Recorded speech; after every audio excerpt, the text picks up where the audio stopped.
Dear students, आज मैं गणित के ऐसे शिक्षक, ऐसे महानुभाव को लेकर आया हूँ, उनके वक्तव्यों को लेकर आया हूँ जो आपको रूबरू कराऊंगा, जिनके मार्गदर्शन से, जिनके द्वारा दी हुई टिप्स से आप गणित के पेपर को कैसे सॉल्व कर सकते हैं। अमूमन क्या होता है, हम गणित के पेपर को ज़्यादा प्रॉब्लमेटिक मानते हैं, इसको हौवा मानते हैं। तो ऐसा ना होकर पेपर किस तरह सॉल्व करना चाहिए और पेपर में क्या सावधानियां बरतनी चाहिए, ये आपको आज हमारे जो शिक्षक हमारे साथ जुड़े हुए हैं, हमारे साथ आशीर्वाद के रूप में जुड़े हुए हैं, राजकीय उच्च माध्यमिक विद्यालय सरानी खेड़ा के लेक्चरर हैं श्रीमान दिलीप कुमार जैन जी, जो कि गणित के एक्सपर्ट हैं। वो आपको मार्गदर्शन रूप में बताएंगे किस तरह हमें गणित का पेपर सॉल्व करना चाहिए। एक्चुअली अमन जी, ये माना जाता है कि गणित का पेपर बड़ा कठिन होता है, गणित विषय बड़ा बोरिंग टाइप का विषय है। जी जी। लेकिन ऐसा नहीं है जी, गणित बड़ा रोचक विषय, बड़ा डिसिप्लिन वाला सब्जेक्ट है जी। हम इसमें अगर थोड़ी सी कुछ बातों का ध्यान रखें तो निश्चित रूप से हम 100% मार्क्स ला सकते हैं। दरअसल जो मेन चीज़ है कि एग्ज़ाम हॉल में जब हम जाते हैं, बच्चे जब पहुंचते हैं तो बड़े टेंशनफुल होते हैं और बड़ा ही प्रेशर रहता है उनके पास, मन में हुआ को की स्थिति रहती है। बिल्कुल रहता है सर, गणित के पेपर को देख के तो मन रहता है, बिल्कुल उनके मन में आशंकाएं पैदा होती हैं कि पता नहीं पेपर कैसा आएगा, पेपर हार्ड तो नहीं आएगा, मैं कर पाऊंगा या नहीं कर पाऊंगा।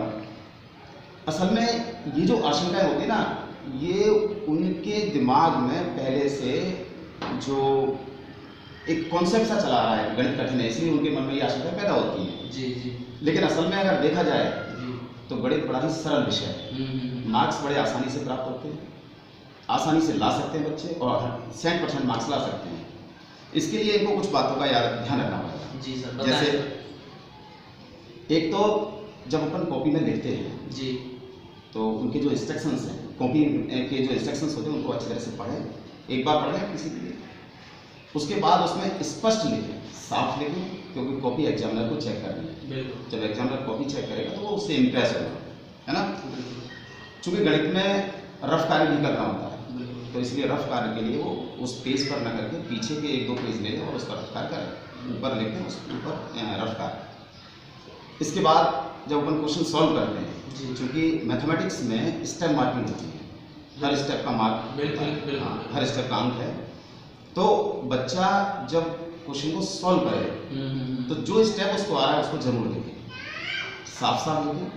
अगर किसी क्वेश्चन में कोई फॉर्मूला इस्तेमाल हो रहा है या कोई प्रॉपर्टी इस्तेमाल हो रही है तो जिस स्टेप में हो रही है उस स्टेप के आगे उसका फॉर्मूला लिखें, या जो प्रॉपर्टी इस्तेमाल हो रही है उसकी प्रॉपर्टी लिखें। मतलब बच्चे स्वच्छंद रूप से लिखें, काट पीट को कम, बिल्कुल काट पीट लिखना चाहिए, काट पीट होनी नहीं चाहिए। काट पीट क्या है कि फिर लापरवाही दर्शाती है, एग्जाम में भी गलत इफेक्ट पड़ता है, ठीक है ना। तो उसके फॉर्मूले लिखें, उसकी प्रॉपर्टी लिखें जी। आंसर जो आता है उस आंसर को बॉक्स में बंद करें जी, उससे क्या है कि उसका एग्जामिनर का तुरंत फोकस उस पर जाएगा, हमें आंसर सही है, ठीक है सर। इसके पश्चात जिस प्रश्न में चित्र की जरूरत है, फिगर की जरूरत है जी, उस फिगर को बनाएं। ये कोई आवश्यक नहीं है 12th क्लास लेवल पर जाकर के कि फिगर को अपन पेंसिल से ही बनाएं जी, पेन के माध्यम से भी बना सकते हैं जी, और उसे नामांकित करें कि ये चीज़ क्या है, ये चीज़ क्या है, ये चीज़ क्या है, ठीक है ना। जिस नंबर के प्रश्न को हल कर रहे हैं उसको स्पष्ट लिखें। कई बार क्या होता है कि अपन जैसे दूसरा क्वेश्चन किया हमें वो समझ में नहीं आ रहा है तो अपन उसको ओवरराइट करते हैं, ये तो ओवर राइटिंग नहीं होनी चाहिए, ये गलत इंप्रेशन जाता है, ठीक है ना। और बाई चांस कोई प्रश्न गलत हो गया तो कोई बात नहीं है, परेशान ना हो, उस गलत प्रश्न को सिर्फ 2 लाइनों से काटें। हम लोग क्या करते हैं कि बच्चे अक्सर, चूंकि प्रेशर बहुत होता है एग्जाम में, बहुत टेंशन में होते हैं बच्चे, इसलिए प्रेशर पालने की जरूरत नहीं है, टेंशन रखने की आवश्यकता नहीं, उसको सिर्फ यूँ 2 लाइन क्रॉस करके। एक्चुअली बच्चे ज़्यादातर होता है कि उसको आंसर जब गलत हो जाता है उसको ज़्यादा काट पीट करते हैं, मतलब ये नहीं करना चाहिए। बिल्कुल। दूसरी बात जो महत्वपूर्ण है जी, कि कई बार क्या होता है कि जैसे बच्चे ने क्वेश्चन सॉल्व किया, बिल्कुल, और या क्वेश्चन सॉल्व करने बैठता है तो वो एक स्टेप सोच लेता है दिमाग में, दूसरा स्टेप उसको नहीं आता है। तो बच्चे को ये करना चाहिए जितना उसको आ रहा है उतना जरूर लिखे, क्योंकि आ तो वैसे ही नहीं रहा है क्वेश्चन, उस जब 0 मिलेगा, भाई जब क्वेश्चन नहीं आ रहा है 0 मार्क्स मिलेगा, तो बेहतर है कि हम उसके बारे में कुछ लिख कर गए हैं तो कुछ मार्क्स मिले। बिल्कुल सर, वो मेरे ख्याल से अच्छा है। एग्जाम हॉल में जब जाएं बच्चे जी, क्योंकि time management is very important जी, तो जब एग्जाम हॉल में जाएं तो एक घड़ी जरूर लेकर के जाएं। और एग्जाम हॉल में होता क्या है कि जब अपन क्वेश्चन पेपर सॉल्व करते हैं तो लास्ट के 15 मिनट बहुत महत्वपूर्ण होते हैं। सर एग्जाम उसमें- हॉल में कभी आपने देखा होगा कि शायद बच्चों को घड़ी ले जाना तब मना है, ऐसा है क्या नियम? नहीं, अभी अपने यहाँ बोर्ड एग्जाम में ऐसा कुछ नहीं कि घड़ी नहीं लेकर जाए, लेकिन डिजिटल जो वॉच है ना उसको न ले जा करके सिंपल जो घड़ी आती है उसको लेकर सिंपल घड़ी को ले जा सिंपल घड़ी को ले जा सकते हैं, ऐसी कोई दिक्कत नहीं। इसमें मैं ये कह रहा था कि 15 मिनट जो होते हैं लास्ट के वो बड़े टेंसफुल होते हैं बच्चे के लिए, क्योंकि समय जो होता है ना बड़ी तेज़ी से चलता है और उसका कई बार क्वेश्चन पेपर लगता है उसको कि मेरे बहुत सारे क्वेश्चन रह गए हैं। ऐसी स्थिति में बिल्कुल घबराएं नहीं। सबसे ज़्यादा बच्चा तभी डिप्रेशन में जाता है। हाँ, बिल्कुल अपना संयम रखें और जिस स्पीड से शुरू से कर रहे थे उसी स्पीड के हिसाब से वो क्वेश्चन पेपर को सॉल्व करें, चिंता की कोई बात नहीं। मतलब टाइम मैनेजमेंट बहुत जरूरी है पेपर में। बिल्कुल। साथ ही मैं एक चीज़ और बताना चाहूँगा आपको। जी सर बताएं। कि मैं बोर्ड पर बता दूंगा जी टाइम मैनेजमेंट और लिखने का तरीका। जी जिस तरीके से हम हिंदी और अंग्रेजी को लिखते हैं, हिंदी को लाइन पर लिखते हैं, इंग्लिश को लाइन के ऊपर लिखते हैं, वैसे ही गणित को लिखने का भी एक तरीका होता है। सर ये तो तरीका अगर आपके पास है तो बच्चों को सर प्लीज बोर्ड हाँ, पे मैं बताने की बताएं कोशिश तो अच्छा करूंगा। रहेगा बच्चों के लिए। दरअसल अक्सर देखने में आया है कि बच्चे पूरा पेपर सॉल्व नहीं कर पाते हैं गणित का। जी उसमें कोई ना कोई क्वेश्चन उनसे छूट जाते हैं, कई बार बड़े क्वेश्चन भी छूट जाते हैं जो ज़्यादा मार्क्स वाले होते हैं। जी इसके लिए बेहतर यह है कि हम टाइम को मैनेज करें, टाइम मैनेजमेंट बनाएं, तैयार करें। जी उसके लिए सबसे बेहतर तरीका यह है, एक्चुअली 3.25 घंटे का पेपर होता है, यानी 195 मिनट हमें पेपर को सॉल्व करने के लिए मिलती हैं। जब आपको पेपर मिलता है तो 15 मिनट जो शुरुआत के होते हैं वो पेपर को पढ़ने के लिए होते हैं। तो मैं सभी अपने बच्चों से आग्रह करना चाहूँगा, ये बताना चाहूँगा कि वो पेपर को अच्छी तरीके से पहले पढ़ें। इससे क्या होगा कि आपको क्वेश्चन समझ में आ जाएगा और आपका माइंड मेकअप हो जाएगा कि आपको किस तरीके से आपके जो पेपर में क्वेश्चन आए हैं वो आपको किस तरीके से करने हैं और उनका सोल्यूशन क्या होगा। जी सर बताएं सर। इसके बाद चूंकि राजस्थान बोर्ड के अकॉर्डिंग जो मैथमेटिक्स का पेपर है वो 80 मार्क्स का होता है। जी जिसमें 4 सेक्शंस होते हैं, A, B, C और D। 4 सेक्शंस में पहला सेक्शन ये होता है, उसमें 10 क्वेश्चन होते हैं, हर क्वेश्चन का 1 मार्क्स होता है।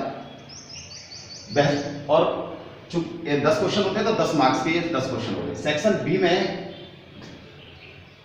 11 से 15 तक के जो क्वेश्चन होते हैं 5 क्वेश्चन होते हैं, हर क्वेश्चन 2 मार्क्स का होता है। सेक्शन सी जो है वो 16 से 25, ये फिक्स है। राजस्थान बोर्ड का जो ब्लूप्रिंट है उसके अकॉर्डिंग ये बिल्कुल जो सेक्शन है वो बिल्कुल फिक्स है जी। ये 16 से 25 तक के जो प्रश्न है वो प्रत्येक प्रश्न 3 अंक का होता है। सेक्शन डी जो होता है वो क्वेश्चन 26 से लेकर के 30 तक का होता है और हर क्वेश्चन 6 मार्क्स का होता है। ये सबसे इंपॉर्टेंट है। अब होता क्या है कि जब बच्चा पेपर सॉल्व करता है तो बड़ा कंफ्यूज रहता है कि कहाँ से स्टार्ट करूँ, कहाँ से स्टार्ट नहीं करूँ। तो मेरी ये एडवाइस है कि बच्चे को जहाँ से क्वेश्चन सही उसको आते हैं, जो क्वेश्चन उसको अच्छी तरीके से आते हैं उनको वो पहले अटेम्प्ट करें। जी इसके लिए अपन इस तरीके से टाइम को मैनेज करें क्वेश्चन पेपर को सॉल्व करने के लिए कि 3 घंटे से पहले 5 मिनट पहले या 10 मिनट पहले पेपर सॉल्व हो जाए। इसके लिए मैंने एक अनुमानित समय निकाला है। बच्चे अपने हिसाब से इसको मैनेज भी कर सकते हैं, आगे पीछे कर सकते हैं, समय को ज़्यादा कम कर सकते हैं, बढ़ा सकते हैं। जी सेक्शन ए को सॉल्व करने के लिए चूंकि पहला मतलब 10 क्वेश्चन होते हैं सेक्शन ए में, जी हर क्वेश्चन 1 मार्क्स का है, तो ये 1 या 2 स्टेप के होते हैं, फॉर्मूला बेस्ड क्वेश्चन होते हैं, डायरेक्ट अपन इनको निकाल सकते हैं। इसके लिए मैंने 10 से 15 मिनट तक का समय रखा है। सेक्शन बी जो है वो इसमें 5 क्वेश्चन होते हैं, प्रत्येक 2 अंक का है। ये भी बड़ा सरल सेक्शन होता है और 3 या 4 ज़्यादा से ज़्यादा 5 स्टेप का सवाल होता है जो 15 से 20 मिनट में अपन आराम से इस सेक्शन को सॉल्व कर सकते हैं। जी। सेक्शन सी जो है वो 3 मार्क्स का है, थोड़े से लेंथी आते हैं, ये सेक्शन थोड़ा सा लेंथी भी होता है, 10 क्वेश्चन होते हैं बहुत, और इसके लिए अपन 50 से लेकर के 60 मिनट के बीच में सॉल्व कर सकते हैं। लास्ट का सेक्शन जो है वो सबसे ज़्यादा महत्वपूर्ण सेक्शन है, क्योंकि बड़े क्वेश्चन होते हैं, समय लगता है जी, फॉर्मूले भी लगते हैं बीच में, प्रॉपर्टीज भी लगती हैं, तो उसके लिए अपन 60 से लेकर के 70 मिनट का टाइम लगा सकते हैं। बच्चों से मैं ये कहना चाहूँगा कि वो जो शुरू के 15 मिनट होते हैं जी, उसमें से कम 10 मिनट तो, ज़्यादा 15 मिनट नहीं ले सकते, तो कम से कम 10 मिनट पेपर पढ़ने में जरूर लगते हैं। उसके बाद आपके पास कुछ समय बचेगा, जैसे 15 से 20 मिनट के आसपास बचेगा, और आपको इस तरीके से स्ट्रेटेजी अपनी तैयार करनी है कि लास्ट के 15 से 20 मिनट जरूर बचें। उसमें आप ये देखिए एक रिवीजन के तौर पर कि कहीं ऐसा तो नहीं कि आपके पेपर का कोई क्वेश्चन छूट गया या फिर किसी क्वेश्चन में आपको डाउट लगता है कि मेरा ये क्वेश्चन गलत है, तो आप उसमें करेक्शन करें। इस तरीके से अपन टाइम मैनेज करेंगे। सर आपने अभी बताया था कि बच्चों को पेपर किस प्रकार लिखना चाहिए, अगर बच्चों को बताएंगे सर आप? जी, लेकिन उससे पहले मैं एक सीबीएसई वाले बच्चों के लिए भी कहना चाहूँगा जी कि सीबीएसई जो है वो 100 मार्क्स का पेपर होता है। सीबीएसई 12th क्लास का, वो भी 4 सेक्शन में डिवाइड होता है। फर्स्ट सेक्शन जो होता है वो क्वेश्चन 1 to 4 होते हैं। सेक्शन बी में क्वेश्चन 5 से 12 तक के होते हैं, जो प्रत्येक प्रश्न 2 अंक का है। सेक्शन जो सी है वो क्वेश्चन 13 से लेकर के 23 तक होते हैं। प्रत्येक प्रश्न जो होता है वो 4 अंक का होता है। और सेक्शन डी जो आता है सीबीएसई पेपर में, वो क्वेश्चन नंबर 24 से लेकर के 29 तक का होता है, और प्रत्येक जो प्रश्न होता है वो 6 मार्क्स का होता है। तो राजस्थान बोर्ड में जो पेपर 80 मार्क्स का होता है, 80 मार्क्स बोर्ड पेपर प्लस जो 20 मार्क्स हैं वो सेशनल के रूप में स्कूल से जाते हैं। तो इस तरीके से 100 मार्क्स हो गए। सीबीएसई में पूरा जो पेपर होता है वो 100 मार्क्स का होता है। असल में जिस तरीके से अपन हिंदी लिखते हैं जी, इंग्लिश लिखते हैं, हिंदी को हम लाइन के जैसे यहाँ लिखते हैं, गणित लिखा है तो अपन ऐसे लिखेंगे गणित। हिंदी लिखने का एक तरीका है। इंग्लिश को अपन जनरली ऊपर लिखते हैं, लाइन के ऊपर लिखते हैं इस तरीके से। तो जिस तरीके से हिंदी और इंग्लिश को लिखने का तरीका है, ठीक उसी तरीके से हम गणित को भी अच्छे तरीके से लिख सकते हैं। गणित को भी लिखने का एक तरीका होता है, और वो क्या है, गणित की जो संख्याएं हैं वो हम इनके बीच में लिखें। जैसे फॉर एग्जांपल मैं एक इक्वेशन लिखता हूँ, x² - 2x + 5 = 0। ये इक्वेशन है। इस इक्वेशन को लाइनों के जो बीच में जगह होती है उसमें लिखें। कई बार चूंकि गणित जैसे विषय में बटे की संख्या भी लिखनी होती है, तो बटे की संख्या लिखने के लिए हम जैसे लिखना है मुझे 5/7। वैसे सर बच्चे अक्सर क्या है कि लाइन के ऊपर लिखते हैं गणित को, और हाँ, आप बता रहे हैं बीच में, तो बीच में लिखना बेनिफिशियल है ना? हाँ बिल्कुल ठीक है, और बिल्कुल सही रहेगा, और ये अच्छा भी लगेगा। मैं अभी आपको बताता हूँ, जैसे 5/7 लिखना है, या अपन को एक कोई इक्वेशन लिखनी है, जैसे ये लिखनी है x² - 5x + 6 अपॉन लिखनी है। तो अपॉन वाली जो लाइन है ना, बटे वाली लाइन, वो लाइन के ऊपर आए तो बेहतर होगा। फिर अपन कुछ भी लिख सकते हैं इस तरीके से। लेकिन अगर हम इसको इस तरीके से लिखेंगे, आप थोड़ा सा देखें ध्यान से। बिल्कुल। अगर इसको इस तरीके से लिखें, इसी चीज को, हड़बड़ी में हो जाता है, तो हम देख सकते हैं कि एक मैंने ये लिखा है और एक ये लिखा है, दोनों चीजें सेम है, सेम थी। हम देख सकते हैं कि ये देखने में अच्छा लग रहा है और ये देखने में अच्छा नहीं लग रहा है, ये इंप्रेसिव है। तो बेहतर ये है कि गणित की जो लिखने का तरीका है वो लाइनों के बीच में लिखें, बटे वाली लाइन के ऊपर बनाएं। एक प्रॉब्लम और आती है, कई बार हम बड़े कंफ्यूज रहते हैं कि कौन सा सेक्शन, कौन सा क्वेश्चन अपन को पहले सॉल्व करना है जी। तो ये चूंकि बच्चों ने पूरे वर्ष भर मेहनत की है, मनोयोग से मेहनत की है, और उनको सब्जेक्ट पर पूरी पे कमांड आता है। बिल्कुल।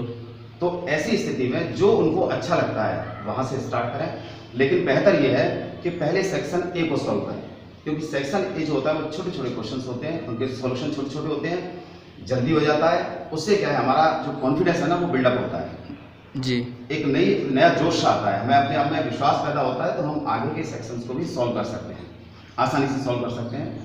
इसके बाद बी सेक्शन को सॉल्व करें, चूंकि बी सेक्शन बहुत ज़्यादा लंबे क्वेश्चन नहीं होते हैं, छोटे क्वेश्चन होते हैं, 2 मार्क्स का होता है, 3 या 4 स्टेप का क्वेश्चन होता है, तो उसको सॉल्व करके अपन थोड़ा क्वेश्चन की संख्या को भी बढ़ा सकते हैं। इसके बाद अक्सर चूंकि बच्चे ये कहते हैं कि हमारे लास्ट के जो बड़े क्वेश्चन थे वो रह गए, बिल्कुल, तो आप, मेरी सलाह ये है कि आप डी सेक्शन को करें, क्योंकि डी सेक्शन जो होता है उसका एक क्वेश्चन 6 मार्क्स का होता है। सी से पहले डी सेक्शन करें, सी से पहले डी को करें। इससे क्या है कि अगर लास्ट में मान लीजिए डी सेक्शन का कोई क्वेश्चन छूटता है, एक भी छूट गया तो 6 मार्क्स जाएंगे, सी सेक्शन का अगर कोई क्वेश्चन छूटा तो 3 ही मार्क्स जाएंगे। इसलिए इस बात का ध्यान रखें कि इसके बाद डी सेक्शन और लास्ट में सी सेक्शन को सॉल्व करें। गणित का पेपर बच्चों को किस प्रकार सॉल्व करना चाहिए, बहुत अच्छी तरह से समझाया, और मुझे लगता है कि बच्चों को इसका फायदा बहुत मिलेगा और बच्चे 100% मार्क लाने की कोशिश करेंगे। सर, जो बच्चे जो तैयारी में इस वक्त लगे हुए हैं, बोर्ड परीक्षा में लगे हुए हैं, वो तो हैं ही, लेकिन उनके अभिभावक, उनको जो पेरेंट्स हैं, जो गार्जियंस हैं, उनके लिए आप कुछ कहना चाहें सर? एक्चुअली हेमंत जी, बच्चों को बहुत प्रतिभा है, जी बहुत योग्य है, बिल्कुल। पर समस्या क्या आती है जब अभिभावक बच्चों पर अनावश्यक प्रेशर डालते हैं, उन पर अपनी आकांक्षाओं को थोपते हैं, तो बच्चे प्रेशर में आ जाते हैं। बिल्कुल। मैं अभिभावकों से सिर्फ इतना कहना चाहूँगा कि बच्चों पर प्रेशर न बनाएं किसी भी प्रकार का, उनके सामने इस तरह की कोई नेगेटिव बातें नहीं करें जिससे उनके परीक्षा पर प्रभाव पड़े, उनके मन मस्तिष्क पर प्रभाव पड़े। मैं एक चीज़ और कहना चाहूँगा कि बच्चों को मोरल सपोर्ट दें जिससे कि वो अपने नैतिक रूप से थोड़ा सा मजबूत रहें, स्ट्रांग रहें, तो पेपर में अच्छा अपना प्रदर्शन करेंगे, अच्छी तरह से पेपर सॉल्व कर पाएंगे। और एक और बात है जो महत्वपूर्ण है, थोड़ा सा खान पान का भी ध्यान रखें बच्चों के लिए। इस समय चूँकि ऑयली और स्पाइसी जो चीज़ें हैं उनसे बचें, ये हमारे शरीर में आलस पैदा करती है, तो उनको सलाद वगैरह है हल्का खाना दें, पानी वानी खूब पिएं बच्चे, और निश्चित रूप से बच्चे सफल होंगे, ऐसी मेरी उम्मीद है और विश्वास है। नहीं सर, आपका मार्गदर्शन जो आपने बच्चों को दिया है वो वास्तव में लाभकारी होगा, उनके लिए फायदेमंद होगा। सर हमसे आप जुड़े, आपके लिए बहुत बहुत धन्यवाद सर, आपके हम आभारी हैं कि आपने हमारे माध्यम से बच्चों को कुछ मार्गदर्शन दिया है, इसके लिए बहुत बहुत थैंक्स। बच्चों के लिए परीक्षा में प्रविष्ट हो रहे हैं, बहुत बहुत बधाई, बहुत बहुत शुभकामनाएं। इसी